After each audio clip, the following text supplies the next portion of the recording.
Hai semuanya, kembali lagi bersama saya Chandrika di acara podcast Triple B Bincang-Bincang Bidan. Oke, pada episode kali ini saya sedang ditemani oleh mahasiswi cantik dari jurusan kebidanan ya, yang konon katanya mempersembahkan segudang prestasi nih untuk jurusan kebidanan ya.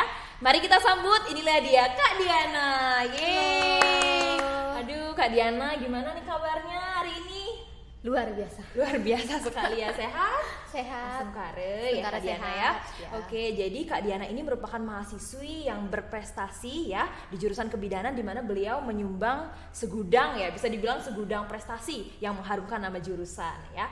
Oke Kak Diana, mungkin kurang afdol nih kalau aku memperkenalkan Kak Diana. Gimana kalau Kak Diana langsung ya memperkenalkan diri ke teman-teman sekalian. Oke Kak Diana?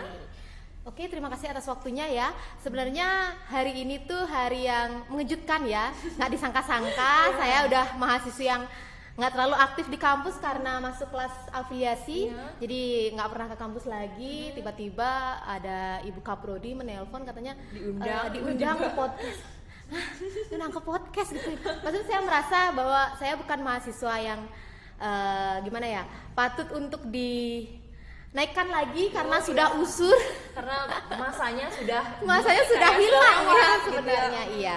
Jadi terlebih dahulu terima kasih atas kesempatannya karena pada hari ini saya diundang di sini. Di sini saya juga belum menjadi apa-apa, jadi mungkin sekedar sharing saja dengan adik-adik di jurusan kebidanan atau di Poltekkes, Kemenkes dan Pasar, atau mungkin yang terus mantengin nih YouTube-nya JKB ya.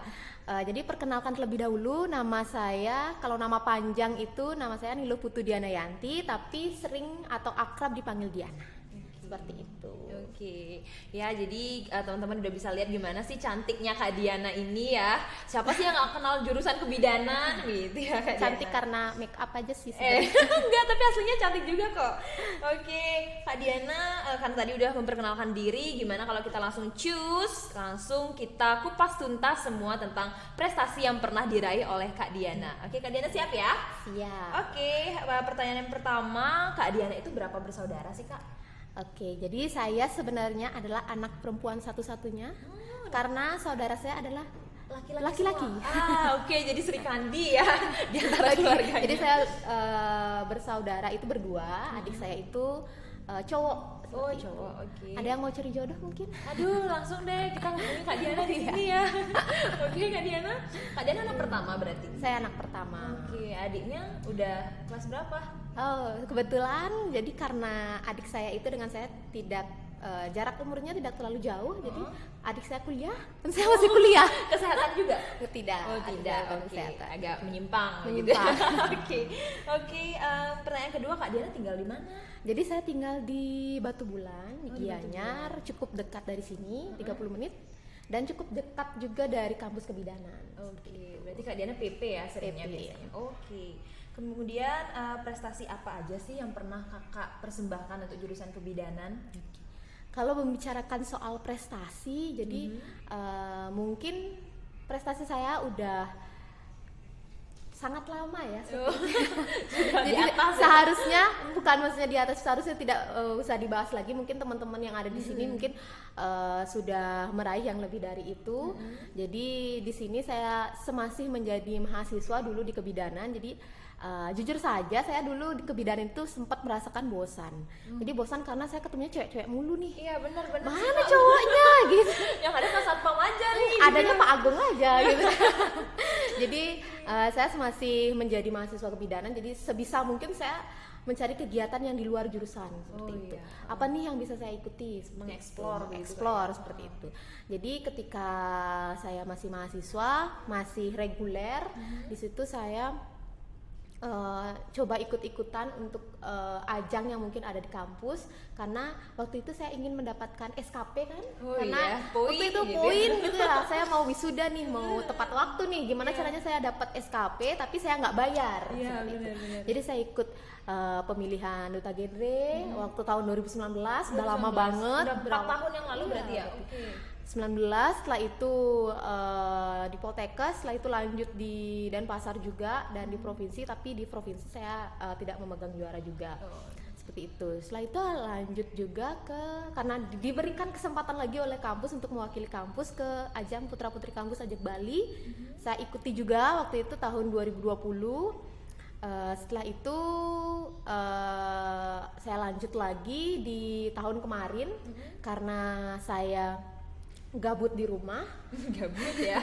Gabut di rumah. Setelah itu di tahun 2021 saya udah wisuda. Setelah itu nggak ada kegiatan apa lagi selain praktik atau kerja. Jadi saya gabut. Akhirnya kebetulan saya ada kenal dengan seorang stafnya Dispora Provinsi Bali. Waktu itu juga sempat ketemu juga sih di Putra Putri Kampus Ajak Bali. Jadi beliau menawarkan gimana nih kalau ada acara ini gitu, seperti itu. Dan akhirnya di tahun 2022 saya dipercayakan kembali membawa nama Bali ke sebuah acara, yaitu namanya Pertukaran Pemuda Antar Provinsi yang diselenggarakan oleh Kemenpora atau Kementerian Pemuda dan Olahraga Republik Indonesia. Jadi saya delegasi dari Bali. Oke, itu diadakan di mana ya Kak Diana? Jadi waktu itu Juli kemarin, sebenarnya Duta Pemuda ini bukan pageant ya, jadi bukan kayak Taruna Seni Bali atau Putra Putri Kampus, itu beda banget. Jadi di sini memang sifatnya adalah memilih pemuda dari semua provinsi sebanyak 2 orang, jadi ada putra dan ada putri, untuk ditempatkan di zona timur dan zona baratnya Indonesia. Jadi memang pure untuk pengabdian masyarakat, pembangunan sumber daya alam dan sumber daya manusia di sana. Jadi waktu itu untuk saya sendiri, saya ditempatkan di Papua Barat, di Kabupaten Manokwari, dan partner saya yang cowok itu diletakkan atau ditempatkan di Jawa Timur, di Kabupaten Lumajang, seperti itu. Gitu. Berarti Kak Diana terjun langsung ke Ya. Papua ya berarti? Ya, berarti langsung ke Papua. Saya di sana selama 33 hari. Sebulanan. Sebulan ya. Aduh, kehidupan di sana bagaimana Kak Diana? Nah, ini adalah pertanyaan yang paling sering saya dapat. Gimana Papua gitu? Papua tuh gimana? Papua tuh gimana kan, karena banyak isu juga dan berita-berita tentang Papua yang sedang tidak baik-baik saja, banyak konflik, banyak peperangan di sana. Dan pada saat saya mendapat kabar bahwa saya dapat di Papua, sebenarnya saya senang karena semoga saya dapat di Papua, karena wilayah Jawa, gitu ya? wilayah Jawa itu udah semua saya pernah kesana gitu. Kalau Papua kan jauh gitu. Tapi dari orang tua saya agak sedikit khawatir karena waktu itu kan lagi ada peperangan, kasus organisasi Papua Merdeka juga kan. Tapi syukurnya saya berpikir saya di bawah kementerian, pastinya mereka membuat program dengan sangat matang dan tidak mungkin saya diletakkan di wilayah yang berbahaya seperti itu. Jadi ketika saya mendapatkan kabar kalau saya akan ditempatkan di Manokwari, mungkin tempat itu jauh dari tempat yang seperti orang-orang pikirkan atau banyak perang dan lain sebagainya. Jadi provinsi Papua Barat itu adalah provinsi yang aman sekali. Jadi tempat saya ditempatkan adalah tempat yang aman. Di sana juga masyarakatnya ramah. Namun bisa digarisbawahi, di sana mereka sangat ramah asalkan kita sebagai pendatang juga berbuat atau beretika yang baik, seperti itu. Sama juga di tempat-tempat lain sih, sama aja. Jadi berarti mereka memberikan feedback yang baik jika kita baik juga. Baik juga di sana. Dari infrastruktur juga sama dengan di Bali sih. Mereka di sana sudah maju, namun bisa saya katakan belum semaju Bali, cuman tidak tertinggal. Orang yang pikir begitu. Jadi saya perlu meluruskan di sini. Setelah saya sebulan di sana, kenapa orang-orang berpikir Papua, zaman purba nih gitu. Mereka masih kayak zaman purba. Bahkan ada yang nge-DM saya, teman saya, Diana gimana sih model toilet di Papua? Saya ditanyain model toilet gitu. Maksudnya sama aja gitu ya. Sama aja, mungkin karena orang-orang yang mendokumentasikan Papua itu cenderung lebih ke alamnya begitu. Lebih mendokumentasikan hal-hal yang bersifat adat dan istiadat mereka. Kalau misalkan dibilang adat dan istiadat, pasti orang-orang Papua akan ingin menunjukkan bahwa ini nih Papua saat dulu kita punya tradisi Benar-benar. memakai Yang masih dijaga. ya, memakai koteka kalau di Papua. Kalau Papua Barat tuh namanya cawat atau pakaian yang untuk cowok itu loh, yang kayak gitu. Terus ada yang namanya masak dengan batu atau masak dengan kulit kayu. Mereka pasti memperlihatkan itu sehingga ketika direkam dan di-upload di sosmed, oh ternyata mereka di sana masih melihat seperti itu masih kayak gitu ya. Padahal terlepas dari itu semua, mereka sama kayak kita. Bahkan bangunannya juga sama, memakai baju juga sama kayak kita, tidak lagi telanjang seperti ini. Bener banget. Dan seperti kayak dahulu gitu. Dan mereka juga sudah melek sosmed. Jadi semua sudah punya Android, sudah punya HP, bahkan mungkin lebih canggih dari kita. Karena di sana orang-orang Papua tuh orang-orang yang kaya sebenarnya. Kayak gitu. Ya bener sih, mereka pasti punya lahan seperti itu Kak ya. Dan perlu digarisbawahi, di sana itu 4 kali lipat lebih mahal dari di sini. Seperti itu. Jadi bisa dikategorikan Saya mereka pernah dengar orang kabar mahal. di TikTok kayak gitu Iya. Kak. Jadi otomatis mereka kaya. Ya Karena- sebenarnya mereka kaya. Oh my god, ternyata kita banyak banget ya dapat wawasan di sini. Semoga teman-teman juga mendapatkan wawasan dari podcast kita di episode ketiga kali ini. Oke Kak Diana, kita move dari Papua. Di antara prestasi yang pernah kakak raih, yang mana sih yang paling berkesan untuk kakak? Kalau ditanya paling berkesan ya yang ini. Oh yang ini, yang di selempangnya ini. Iya. Kenapa seperti itu? Karena pertama dari ini bukan seperti lomba-lomba yang saya ikuti sebelumnya. Jadi bukan fashion show, bukan catwalk yang glamorous, bukan. Jadi saya di sini dipilih. Mungkin awal-awalnya seperti ya dimanjakan sedikit ya, posting sana posting sini ya seperti mencari nama dulu gitu. Setelah sampai di sana, silahkan kalian pemuda, kalian yang punya kreasi, kalian yang membangun desa ini, kalian yang membangun kecamatan ini. Namanya kalau di Papua itu distrik, kalau kecamatan itu distrik. Jadi silahkan, distrik ini milik kalian. Sampai di sana benar-benar dilepas, tidak ada pengawasan dari Kemenpora ataupun Dispora setempat. Jadi tidak ada yang stay sama kita, nggak ada. Kecuali di sana kami diberikan orang tua asuh seperti itu. Jadi setiap anak, setiap pemuda itu punya rumah yang mereka tinggal di rumah warga, mereka punya orang tua asuh. Biar Seperti ada yang itu. menjaga. Jadi kita itu tanggung jawabnya orang tua asuh. Dan di sini saya belajar untuk bagaimana sih bersosialisasi dengan mereka, belajar tentang adatnya mereka, hukum adatnya mereka, karena berbeda ya. Di sana tuh adat sangat kental. Setelah itu belajar juga saya menjadi orang yang mandiri di rumah orang kan, belajar adaptasi dengan teman teman lain provinsi. Karena ketika kita udah beda, kita merasa kayak ini kompetisi. Padahal di sana itu bukan kompetisi yang memilih siapa sih yang terbaik, itu enggak. Tapi pure mengabdi begitu pure mengabdi. Tapi itu sangat penting di suatu proses, karena ketika seseorang masih menganggap itu kompetisi, sehingga program yang ingin kita laksanakan juga nggak bakal tercapai. Dan sampai di sana saya bertemukan dengan peradaban yang benar-benar, kalau saya bilang masalahnya kompleks. Jadi di sana ada masalah tentang pariwisata, kesehatan, pendidikan, dan budaya. Setelah itu kalau misalkan dari pariwisata, kita tidak hanya, kalau di Bali kan kita tinggal aku main ke sana nih, nggak perlu untuk apapun, untuk kayak nggak perlu modal yang lebih untuk kita promosi. Jadi tinggal upload Instagram, ini tempat wisata baru, viral, udah viral. Kalau di sana saya ingin sampai di sana ada bapak distrik atau bapak camat ya kalau di Bali itu bilang, saya ingin pariwisata di sini maju. Setelah itu saya ingin juga kesehatan di sini maju. Tapi setelah saya turun ke lapangan, saya ditemukan dengan sebuah pantai di sana.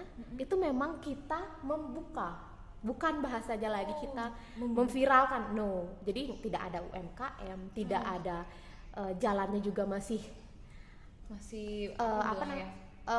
dia sudah dibuka jalan dan sudah bagus, cuman masih agak rindang gitu ya. Ada kita masuk ke hutan dulu gitu, tidak ada UMKM dan benar-benar masih harus kita bangun gitu. Jadi tapi biasanya pantai yang seperti itu, yang jarang dijamah seperti itu pasti bagus ya Kak ya, masih asri begitu ya. Tapi orang-orang Papua itu ada yang pernah bilang pada saya, jadi kalau kami main ke pantai kami kami tidak akan bangga kalau kami upnya di sosmed, kalau ini di pantai kami. Tapi kalau kami main ke Bali, kami akan bangga, oh ini Bali kayak gitu. Jadi lebih ke, jadi saya berpikir di sana kalau saya membangun secara fisik, sepertinya tidak bisa dalam waktu sebulan. Sehingga saya dan teman-teman saya berpikir kita di sini hanya untuk meningkatkan sumber daya manusianya dan memberikan ilmu kepada mereka bagaimana secara membangkitkan, karena di sana kami ingin setelah kita pergi program-program yang kita jalankan itu tetap mereka bisa menjalankannya. Jadi ketika kita pure yang kita yang buat dan tidak ada sumbangsihnya dari mereka, ketika kita pergi maka semuanya bakal hilang. Gitu. Percuma kita ada di sana selama sebulan kayak gitu sih. Makanya itu yang buat saya kayak ini yang paling berkesan nih di sini. Dan ditambah lagi saya punya orang tua asuh yang benar-benar kayak orang tua sendiri. Ditambah lagi dapat saudara dari 34 provinsi kayak gitu kan. Ya udah, jadi itu yang menurut saya paling berkesan sih kayak gitu. Oke, aduh Kak Diana mendengar ceritanya aja kayak udah merasa ikut terbawa suasana ya. Tahun depan harus ikut lagi nih JKB ya. Siapa tahu delegasi Bali selanjutnya dari JKB lagi. Sungkara ya Kak Diana ya. Minta doanya. Oke, jadi dari tadi kita sudah membahas tentang prestasi yang paling berkesan menurut Kak Diana yang pernah dia sumbangkan untuk jurusan bahkan untuk provinsi Bali ya. Jadi di sini aku pengen nanya nih Kak Diana, ada nggak pesan buat adik-adik tingkat Kak Diana untuk mungkin melanjutkan jejak Kak Diana nanti atau bagaimana? Oke. Kalau misalkan pesan ya, kalau dari pesan saya bukan orang yang sangat pintar di bidang akademik dan saya juga bukan orang yang sangat pintar di bidang non akademik. Tapi kalau misalkan ada yang bilang, mending kamu kuliah dulu deh yang bener, jangan nggak usah ikut organisasi atau hal-hal lain. Itu kalau saya pribadi ya, saya merasa itu kurang setuju. Karena kenapa? Ketika hal yang kamu dapatkan ketika kamu duduk kuliah dan dengerin dosen memberikan materi itu adalah hal yang berbeda ketika kamu keluar dan ikut organisasi sendiri, ikut organisasi atau mengikuti kegiatan-kegiatan yang sifatnya membangun leadership kayak gitu kan. Jadi kalau untuk pesan saya untuk adik-adik dan teman-teman, kalau misalkan ada kesempatan dicoba dulu, karena kalau menurut saya nggak apa-apa kalau gagal pas mencoba. Daripada saya menyesal karena ketika tidak pernah ikut seperti itu. Dan kalau misalkan saya di umur saya yang sekarang, saya ingin apa yang saya cita-citakan itu tercapai, karena sebelum melanjutkan ke jenjang yang lebih tinggi lagi, hal-hal yang kayak gini nggak bakal saya rasakan lagi, karena masa muda saya ada antara umur saya dari 21 sampai 30 tahun itu aja. Selanjutnya itu saya nggak bakal ketemu lagi nih masa muda saya kayak gitu. Terus untuk pesan dan untuk kesan saya juga, mungkin ketika saya tidak berkuliah atau memasuki jurusan kebidanan, saya bukan Diana dan saya tidak ada di sini untuk hari ini. Jadi untuk kesan saya untuk jurusan kebidanan dan Poltekkes Kemenkes dan Pasar, terima kasih untuk semuanya dan telah memberikan saya kesempatan, banyak sekali kesempatan untuk saya, sehingga saya bisa di sini dan bertemu dengan adik cantik ini pada hari ini. Oke, terima kasih banyak ya Kak Diana sudah mau menjadi narasumber dan memberikan wawasan yang sangat wow begitu. Jadi untuk teman-teman yang di rumah yang sedang menonton podcast kita di episode kali ini, semoga juga hal-hal yang tadi diceritakan oleh Kak Diana itu menambah wawasan kalian begitu. Seperti pesan dan kesan yang telah diberikan oleh Kak Diana tadi, semoga itu juga menjadi tuntunan untuk kita mengikuti jejak Kak Diana mengharumkan nama jurusan dan nama alma mater kita. Oke Kak Diana, terima kasih karena sudah hadir pada podcast kali ini. Jadi karena sudah waktu juga, mari kita tutup podcast kali ini dan terima kasih sudah menonton dan tetap pantengin podcast kita di episode berikutnya. Sampai jumpa di video selanjutnya. Triple B, bincang-bincang bidan. Dadah.